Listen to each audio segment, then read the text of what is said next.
In no particular order, these are the 10 things that you want on your next diagnostic scan tool if you're a professional mechanic. So in this video, we're going to be using the new flagship model from ThinkTool, the ThinkTool 399 with integrated AI. It also has some pretty other cool little tricks up its sleeve as well, which we'll touch on during this list.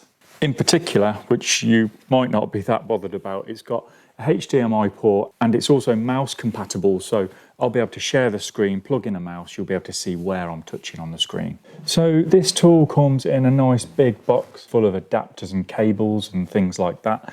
What I also like about this tool, which you didn't get on the previous flagship tool from ThinkCar, is the docking station. So the tool basically has a home that you can stand next to do all your diagnostics. This way it's easy and quick to keep it on charge.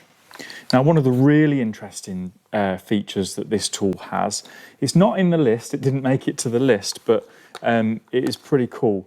It's called dual diagnostics. What this feature is going to allow you to do is essentially connect up two VCIs to the scan tool so that you can use one tool and connect two cars to it at the same time. So that would be really cool for day-to-day stuff. If you've got a busy workshop and this tool's tied up on a diagnostic job and someone just wants to do like a service reset, it'll be easy to do.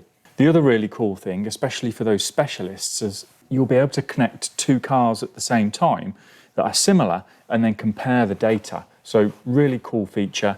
These second VCIs should be available soon.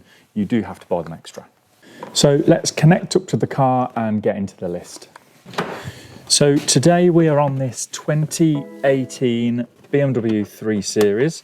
It's a 330e hybrid, so it's got the 2-litre petrol engine, and there's going to be lots of features for us to have a look at with this new tool. Mechanic Mindset will instantly make you better at diagnostics. You can access over 20 diagnostic courses via our mobile app to help you master diagnostics on modern vehicles. Plus, we've got a private technical support community and we hold regular live training sessions. And right now, you get a free Mechanic Mindset multimeter when you sign up for a year. Each lesson is short and sharp to help you understand the system and diagnosis process to help you find the fault quickly. Click the link to sign up and be quick to claim your free multimeter with an annual subscription. So first on the list, and the list is in no particular order, is diagnostics. Now, of course, when you buy this tool, that is one of the main things you're going to be doing with it. Looking at why the engine management light's on, or you're getting a problem with like a rear window or whatever it might be. So one of the things that's going to be really important is coverage. And this tool actually comes with something that's really cool. Maybe not for everyone, but it has heavy vehicle support as well. So you can see here, if we go onto this page here for heavy duty, it's got all of these trucks, tractors, things like that. Okay, so Volvo, lots of common names there. So if you are working on like the 24-volt systems, this is going to be really good, and it's included on this tool. In addition to that, you can see that this list here is quite extensive. Now, most tools do cover pretty much everything now. If you are unsure when you go to buy a tool that you've chosen, then it's going to be important that you maybe go over to the website and check their compatibility chart.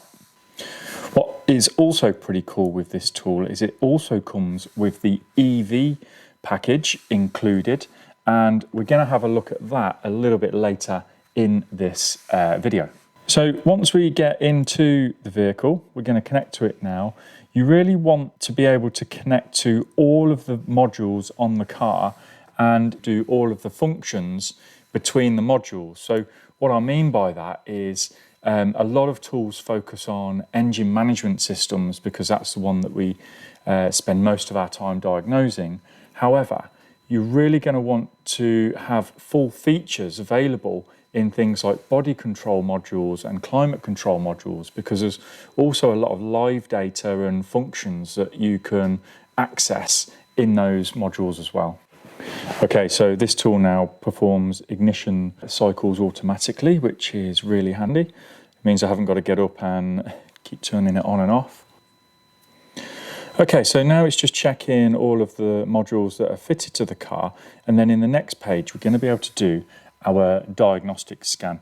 Now, something that I am quite impressed with on these latest tools is just how quick we can get a fault code read. Now, it did take a moment to get into the vehicle, but if we go down here and hit this high-speed scan, we can see there that it's very quickly scanned everything. That's done. So that was a matter of seconds there. So if we go into the engine control module here, with our diagnostic functions, ideally we're going to be looking at fault code reads and live data. These are some of the main features you're going to be using when performing diagnostics. And this tool does it really well. So here we are in the module. You would go here to read the fault codes, and then we can also see that we've got the data stream here where we can select all of the different parameters for this vehicle. What we can also do is search for the ones we want. So we'll select air mass, accelerator pedal position, and let's have a look for fuel pressure. Here we go. So if we now graph them, you can see that we get 3 individual graphs or combine them. What I'll do is I'll just go and start the engine so you can see what that looks like.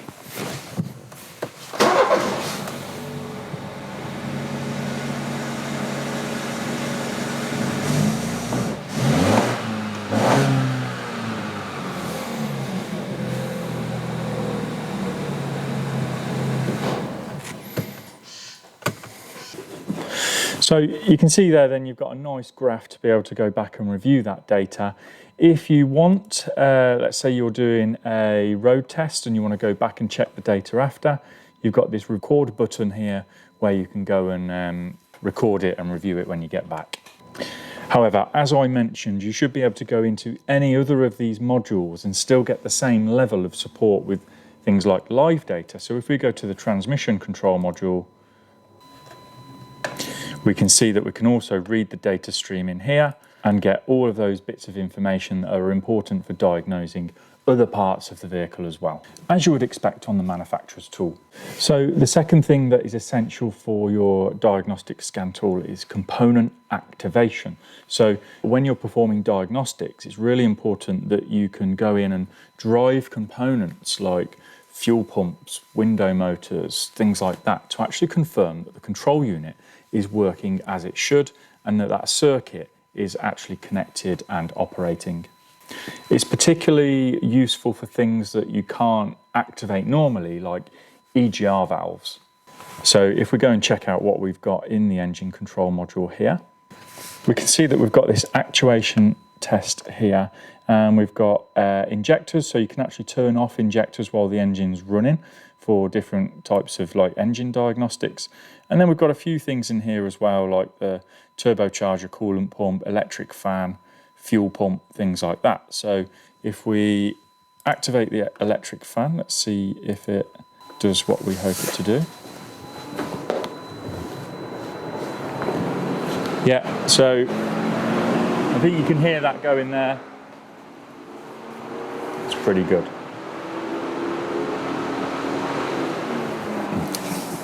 Sounds like it's about to take off. So yeah, quite a short list on there, but again, the lists that you get for these features are vehicle dependent. It's not the tool so much. We'll also have a look in the footwell module on this vehicle, which is essentially the body control module. Let's have a look at what we can do in there regarding component activation. And we have got actuation test there. And there's a few things on here like central locking system, power windows, seat heating, exterior lights and so on. So let's have a look at power windows.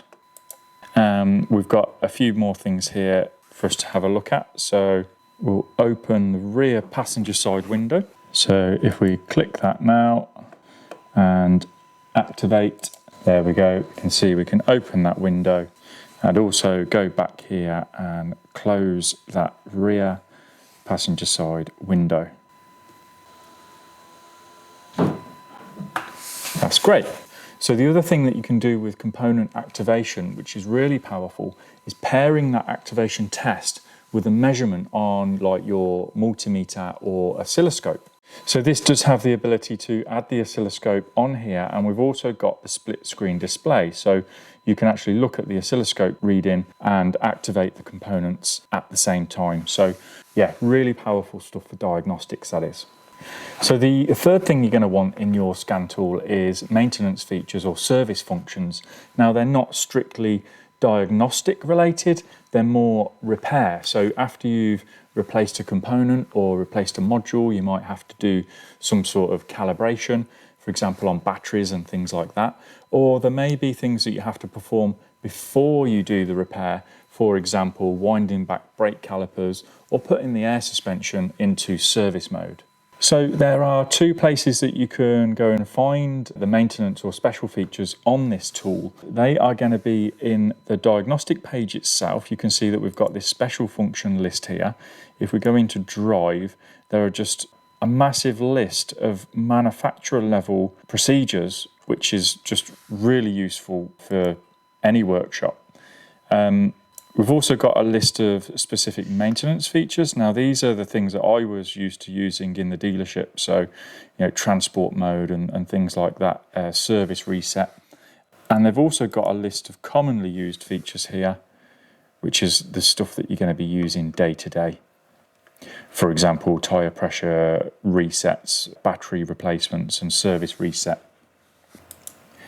Now, you can also access these same features on the home page from here, and if you go to the maintenance section here, this is what the page looks like initially. There's loads of icons up the top there that you can actually scroll through with your finger, or if you press this drop down here, it's got the most common used kind of things across the broader range of vehicles there. So really, in particular, what I would say about those features is that you really want a tool that's going to give you access to those manufacturer level maintenance features, so it's not going to leave you in trouble should you go and replace a component and you actually can't complete the repair. So number 4 out of the 10 things that you want on your professional scan tool is programming. So programming is one of those features that is largely misunderstood by many, and there are different levels depending on the type of tool you buy. So this tool here will do dealership level programming, and what it will do is download those program files from their server so that you're actually putting the most up-to-date information into the vehicle. So you can actually access this programming data from the page we were in before, from the diagnostic page, but we're going in the direct route just to do the programming. So you can see there's quite a few brands on this tool here to perform programming features. And what we can do then is perform a few different types of programming functions. So what we can do here is go to coding programming. We are in the 3 series. This is an F30, and we can go in here and see what it gives us. So one of the benefits of doing programming with a tool like this is that you can actually go in and just program individual modules based on what you want to do. Now, a lot of the dealership tools now, what they will do is only allow you to program the modules that need programming. So what I mean by that, let's say you want to program the engine control module, that's absolutely fine, you can do that. But if the body module and the climate control module and the infotainment also need a programming update, you have to do all of them. Okay, it won't let you proceed without updating the other modules. So here we're into this vehicle, and you can see there are a few different kind of labels under the programming banner. We've got coding, which is like telling the module which type of car it's fitted to. For example, a 2-door coupe, a 4-door saloon, or a convertible. Personalization is like setting things like drive-away locking and things like that, which are mostly done by the driver inside the car now. We've got retrofit, which is if you've kind of fitted something extra like a tow bar. We've got backup and recovered coding data.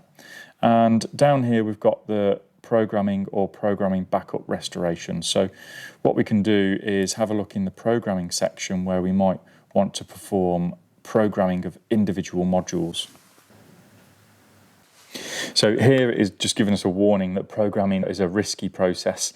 It is risky if you're not set up correctly. So one thing in particular that you're going to want to make sure you've got is a battery support unit which is capable of supplying power for the vehicle throughout the programming sequence. So we've actually got the ThinkCar programming tool here, and I believe it does up to 150 amp support. You know, up to 100 amps is like minimum generally accepted, but you just need that steady voltage supply on there so that the programming doesn't fail. Or you could end up bricking the vehicle and pushing it outside, calling a specialist to come and help you out. Once you are inside the program, you can then go in and choose which module it is that you want to perform the programming on. You might be performing programming just to solve an issue.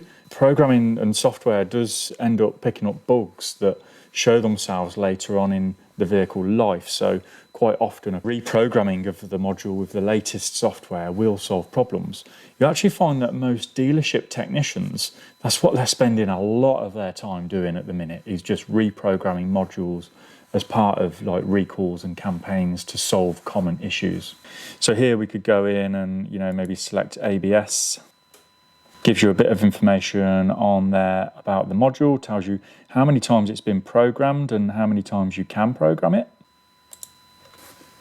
And then from here you can perform the programming. So what you would do is click F0 to perform the programming.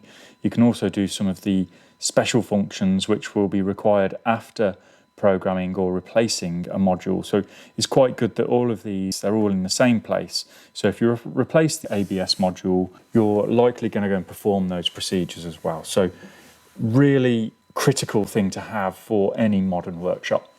So number 5 on the list of essential features for your diagnostic scan tool is Remote Diagnostics. What Remote Diagnostics allows you to do is get someone else with the correct tools, maybe they've got dealership tools, dealership and security access, to connect to your vehicle and perform those features that you aren't able to perform. It saves you having to invest in every single different dealer level tool. You can actually just use this one here and connect to someone else who can do it for you. There are quite a few different services like this now, but what makes the one different here on ThinkTool system is you can actually connect to businesses who are basically like authorized vendors. So here we've got a list of guys which have also listed what specialities that they perform, and the different things that you can kind of do with them is anything from programming or initializations to even like technical support and things like that. So you can essentially use these other businesses in that list to kind of help you perform other kinds of tasks. The idea is that you just set up an invoice with them and pay them when they've completed the work. So we did do a video recently where Alex at ThinkCar UK connected to our car here and was actually controlling it through our VCI and internet connection. But these are some of the different things that you can do. So online programming, retrofitting, like we said, about tow bars and things like that, tyre pressure monitoring, anti-theft matching, and battery management. So this feature, Remote Diagnostics, is really going to help you get out of trouble should you come across something where dealership level diagnostics is required. Although if you've got a tool like this, there won't be many times you're going to need it. So number 6 on the list of things for your diagnostic scan tool is ADAS. So ADAS is pretty much fitted on every vehicle now. It's become commonplace, even from things like automatic high beam assist and lane assist or lane exit warning to, you know, the real high level stuff where we've got semi-autonomous driving, depending on which kind of country you're in, where the vehicle will actually drive, brake and steer you around corners. Needless to say, when you work on these systems, you need to make sure that they're repaired correctly. Otherwise, you're going to end up with problems, potentially issues with the customer, warning lights, or the system not working correctly. So this does require additional equipment for most ADAS calibrations, which isn't included with this tool. However, the tool is capable and will work with the ThinkCar ADAS equipment. So you can see here there's a bit of instructions of how to set that equipment up. Now, actually, not all vehicles require that equipment set up, all the apparatus to perform an ADAS calibration. That's known as a static calibration. However, for a dynamic type calibration, all that requires is that you go onto the scan tool, tell it that you want to calibrate the ADAS, and then drive it up the road. The car then performs the calibration itself dynamically, hence it being called a dynamic calibration. Number 7 on the list of things to have on your next scan tool is secure gateway. Now this is a real hot topic right now. Cars are now becoming more like computers. They're holding a lot of personal data, and they can also be accessed remotely, and we can already see this where people can unlock and start their car from their mobile phones. This brings other risks where potentially people could access your car while you're driving it, posing potential safety risks. There's also problems with theft where cars have been stolen and broken down for parts, and you need access to these control units via something like a diagnostic tool to actually pair these parts then onto other cars. So lots of real challenges around secure gateway at the minute, to the point where I think on Fiat you can't even reset the service light without having secure gateway. It's becoming more difficult to do basic things like winding brake calipers back and things like that, let alone the more in-depth things like programming and coding and calibrations. So ThinkTool is on their way to having us covered for this. If we go into the repair info section, we've got gateway unlock over here. Currently what we have is FCA, which is the Fiat gateway, and Renault and Dacia. So they do have more coming.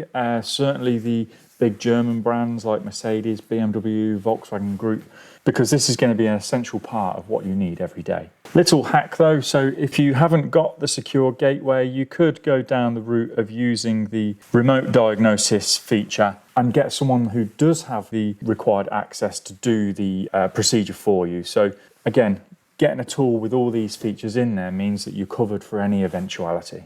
And one very important thing to note about secure gateway is where you buy your tool from. If you buy your tool off eBay or Amazon or any other generic international tool site where you purchase what's known as grey imports, you may find that you can't get the secure gateway feature. So make sure you buy your tool from the reputable dealer or authorized dealer in your market.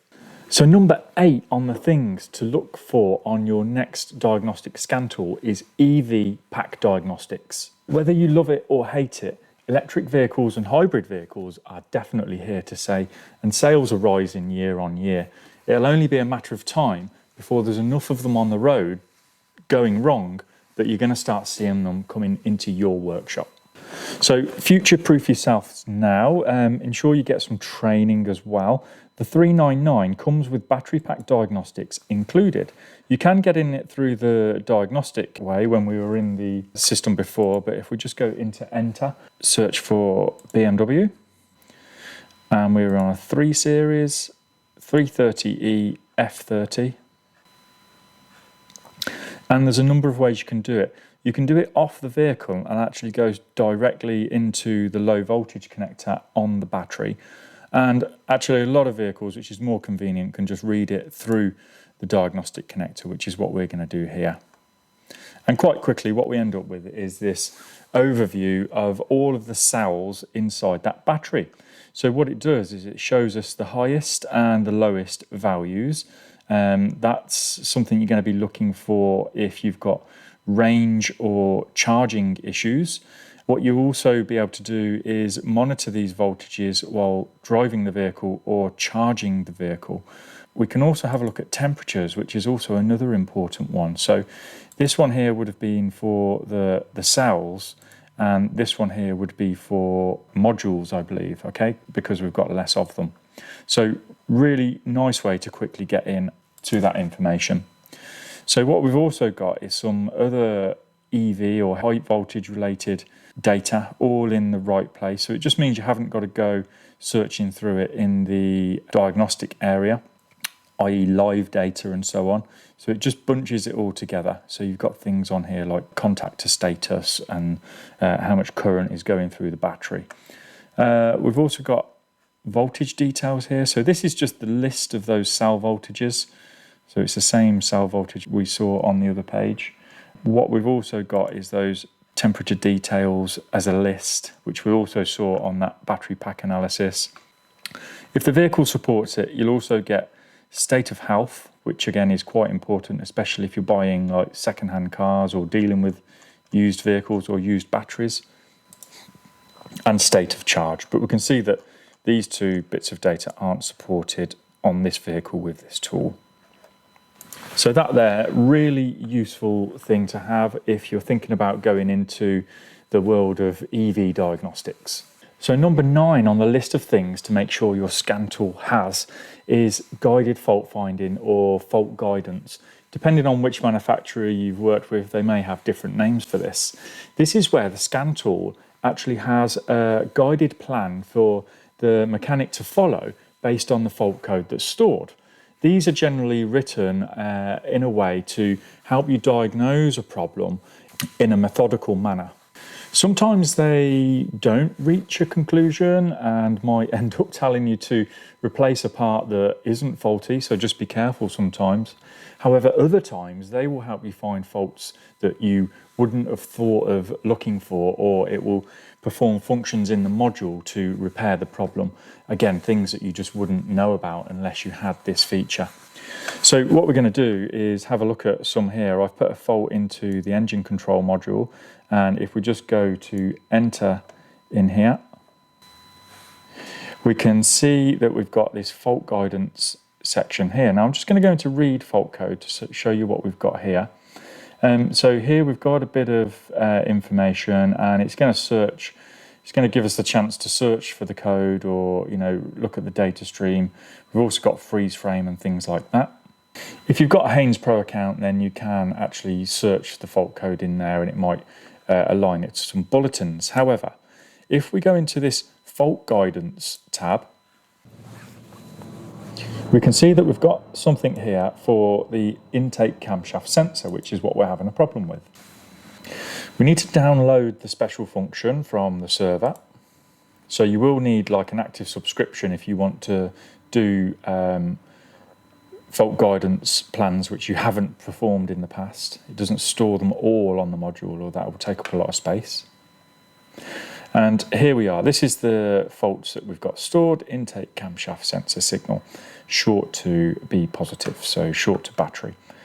So we click down here, and then this takes us to a list of things that it's going to check. So what we've got here, functional check intake camshaft sensor. So let's click F1 and see what it does. It's asking us to run the engine at idle speed, which we're doing.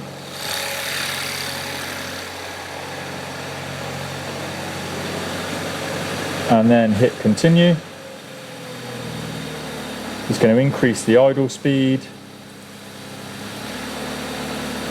which it has.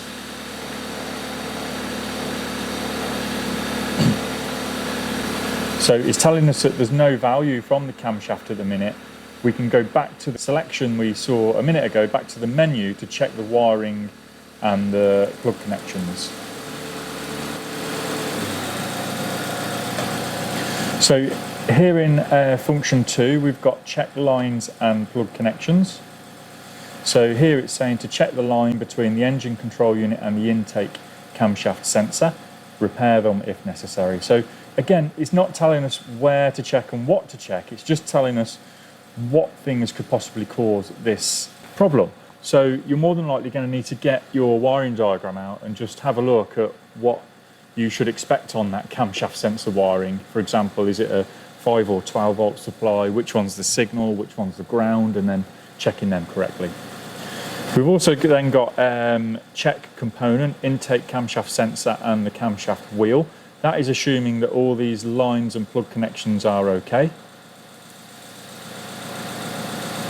So it's just basically asking us to check for correct installation, dirt, contamination and damage. So if it's like dirty or whatever, wipe it down.